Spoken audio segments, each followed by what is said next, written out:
అక్కడ ఒక తేనె ఉన్నది. ఇప్పుడు పొగ పెడుతున్నాము. ఇక మా ఉక్కాజీ పటేల్ తేనెలు కొట్టుట్లో ఎక్స్పర్ట్.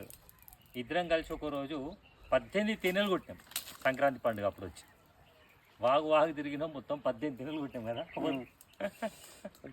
మస్తు తేనెలు కొట్టాం.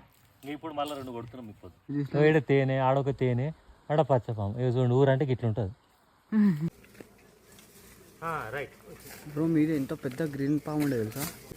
ఈరోజు 2 తేనెలు కొట్టినాము.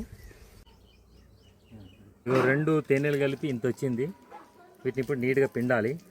పిండేసి మనం బాటిల్లో స్టోర్ చేస్తే ఈ తేనె ఎన్ని రోజులైనా పాడు కాదు, ఎన్ని సంవత్సరాలైనా పాడు కాదు. ఒకవేళ తేనె పాడైంది అంటే దాంట్లో కనుక వాటర్ చుక్క పడితేనే పాడవుతుంది, లేకపోతే తేనె అయితే పాడు కాదు. తేనె అనేది దీనికి ఎక్స్పైరీ డేట్ అనేది ఏముండదు. ఎన్ని రోజులైనా మనం వాడుకోవచ్చు. జాగ్రత్తగా పెట్టుకుంటే సరిపోతుంది ఇది. సరే, ఇది అన్ని రకాల మందులకు కానీ హెల్త్కి కానీ చాలా బాగుంటుంది ఇది. రైట్, ఈరోజు ఉగాది పండుగ, విశ్వావసు నామ సంవత్సరం రోజు మేము ఈ 2 తేనెలను కొట్టినాము. రైట్, ఇప్పుడు ఈ తేనె ఉంది కదా, ఈ తేనె ఇప్పుడు ఇది బైట్ ఇట్లా తింటే సూపర్ టేస్ట్ ఉంటుంది.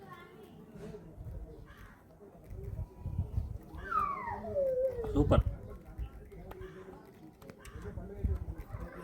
ఇంత న్యాచురల్ గేడ దొరుకుతుంది ఏం కదా.